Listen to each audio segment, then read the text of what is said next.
Hi, I'm Tim. Welcome to Watchbox, and thanks for logging on. If you love this watch, email me, tmosso@thewatchbox.com. It's in the description below. Your purchase and pricing email question line for buying this or any watch you see on any Watchbox platform. Please reach out to me directly. Email tmosso@thewatchbox.com. Today, we're discussing the IWC Portugieser Automatic reference 5007-10. This watch in stainless steel is 42.3 millimeters in diameter, 14.2 millimeters thick, and from lug to lug 50.2 millimeters with a 22 millimeter spacing between the lugs. This watch was released in 2015, as you see it here, and on my wrist, which is 16 centimeters circumference, it wears large. I wouldn't recommend this watch for a wrist smaller than 15 centimeters circumference because it is broad. From lug to lug, it really has a wingspan. The Portugieser was the first purpose-built, oversized dress watch when it debuted as the reference 325 back in 1939, and it continues that tradition today. So if you're looking for a small IWC dress watch, consider one of the tinier Portugiesers like the chronograph or a Portofino. Now, the watch includes a large rectangular scale alligator leather strap that is medium brown, semi-gloss. It's got a lot of bolstering to give it volume, a monotone stitch. You can see it has a sheer cut side, and that this is a brand new IWC factory strap. No crimping, no gouging. It's calfskin on the bottom and gator on the top. We have an IWC folding clasp. We have Probus Scafusia, the motto of IWC. Good solid watch made in Schaffhausen. Media blasted and polished internally, and then it has satin and polish on the outside.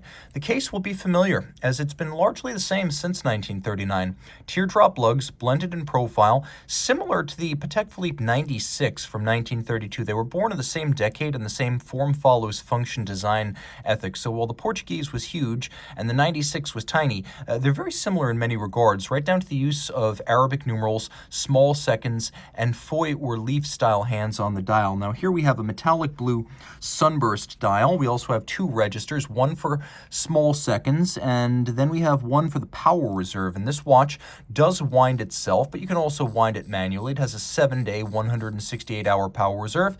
It also features a hacking or stop seconds function, so you can set the watch precisely to a reference time. The watch also includes a quick set system, so you can rapidly set the date if you wish to. We have applied hour indices, applied Arabic numerals, and then a little railroad track outboard for reading the minutes, and then a smaller one for reading the seconds. Turning the watch over, you can see the Iwc Manufacture Caliber. It is a twin barrel design. This was one of the changes that came along in 2015. So this is the 52010 automatic winding, still a 7-day power reserve. The twin barrels have a very important function.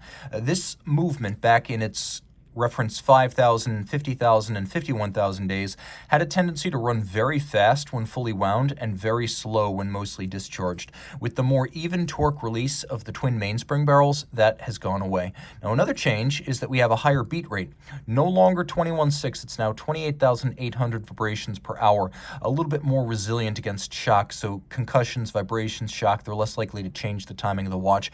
It remains a free-sprung 5-position adjusted balance, though. That's chronometer standard and very impressive. We have an overcoil hairspring that allows the watch to keep excellent time in any position, the better to ace those 5 tested positions on the stand. Now we have a full ceramic pawl-based Peloton winding system invented by IWC watchmaker Albert Peloton in the late 40s and industrialized in the early 50s. It's always been a very durable and efficient system, but in its previous iterations without ceramic, dirt on the movement has been one of the byproducts of the Peloton system. So with full ceramic and no lubricants and no metal to wear down, that's no longer an issue.